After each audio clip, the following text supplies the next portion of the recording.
ये 25 विधायकों का कॉम्पिटिशन है।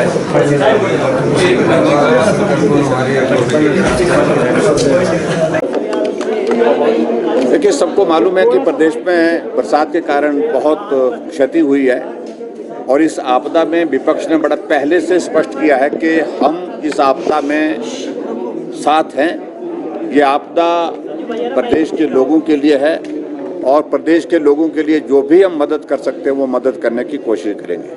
हमारे सभी विधायकों ने अपने अपने क्षेत्र में यथासंभव जो मदद ऐसे प्रभावित परिवारों को कर सकते वो की है और उसके साथ हमारी एक कमिटमेंट थी कि 1 महीने की सैलरी हम आपदा राहत कोष में देंगे। वो आज हमने माननीय मुख्यमंत्री जी को 25 विधायकों की लगभग 13,80,000 रुपये जो है वो चेक के रूप में उनको दी है और वो काम करें, अच्छी तरह से लोगों की सेवा हो, लोगों की मदद हो, उस दृष्टि से इस भाव के साथ हमने काम किया। महिला आरक्षण पर क्या बहुत बड़ा मुद्दा था जिसको कोई हिम्मत नहीं जुटा पा रहा था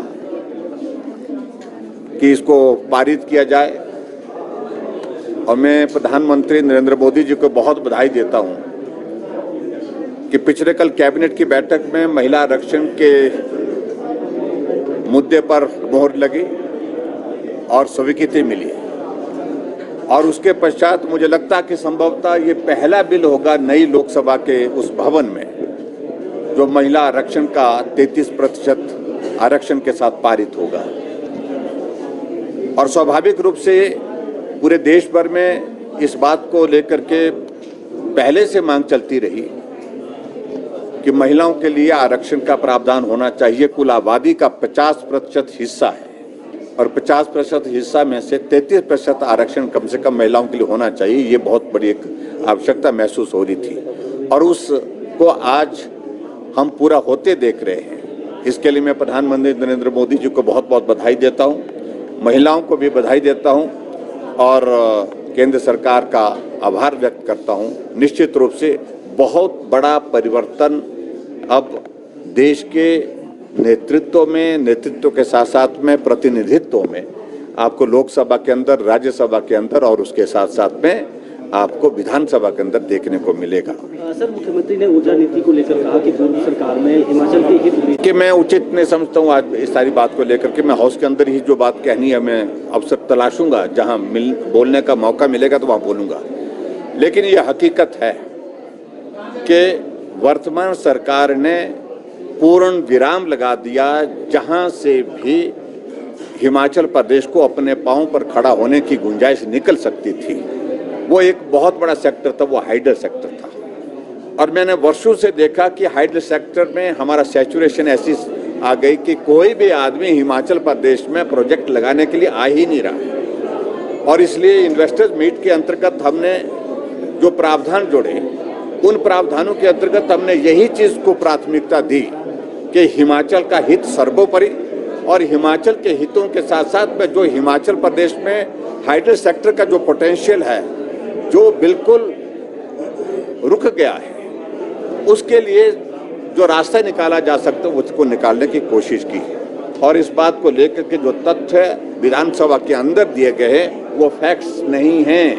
हमने अगर प्रोजेक्ट दिए हैं तो गवर्नमेंट ऑफ इंडिया के जो PSUs हैं उनको दिए हैं। हमने किसी प्राइवेट इन्वेस्टर्स को नहीं बेचा है, हमने किसी और को नहीं बेचा है और वो गवर्नमेंट का ही हिस्सा हुआ करते हैं। इस बात को भी मुख्यमंत्री को समझना होगा। मुझे मालूम नहीं कितनी बात को इस बात को ध्यान में इनके है, लेकिन ये भारतीय जनता पार्टी की सरकार है जहां इन्वेस्टमेंट के माध्यम से जो हिमाचल को आगे बढ़ाने के लिए जो स्कोप निकल सकता था, निकालने की कोशिश हो सकती थी, उसमें हमने काम किया है। अगर आज हिमाचल प्रदेश में बल्क ड्रग फार्मा पार्क आया तो भाजपा की वजह से पूरे देश में 3 मिले, 1 हिमाचल को मिला। मेडिकल डिवाइस पूरे देश में 3 मिले, 1 हिमाचल को मिला।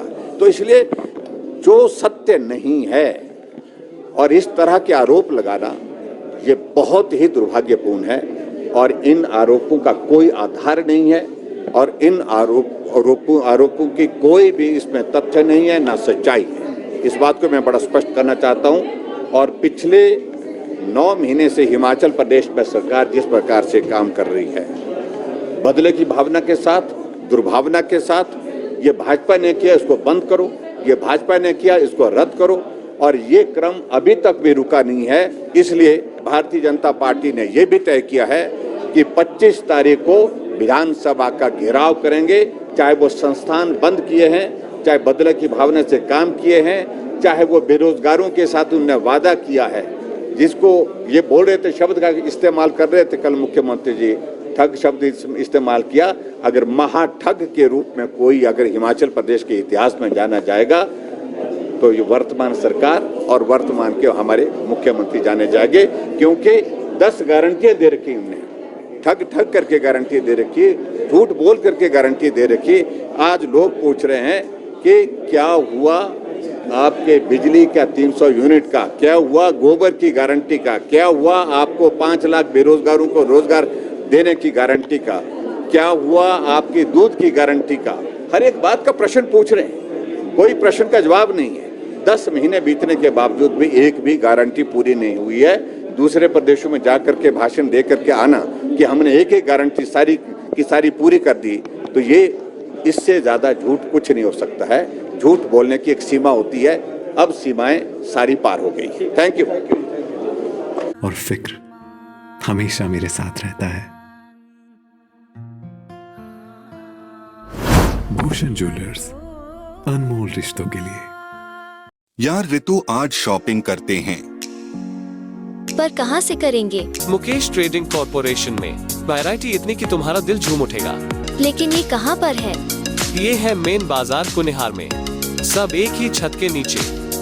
अब इधर उधर क्यों जाना जब अपने शहर में सब कुछ मिल रहा है, वो भी बढ़िया और अपने बजट में। तो चलते हैं शॉपिंग करने मुकेश ट्रेडिंग कॉर्पोरेशन में। तो सुना आपने, आज ही आइए अपने शोरूम में। मुकेश ट्रेडिंग कॉर्पोरेशन में सस्ती खरीदारी करके लाभ उठाएं। एक बार सेवा का मौका दें।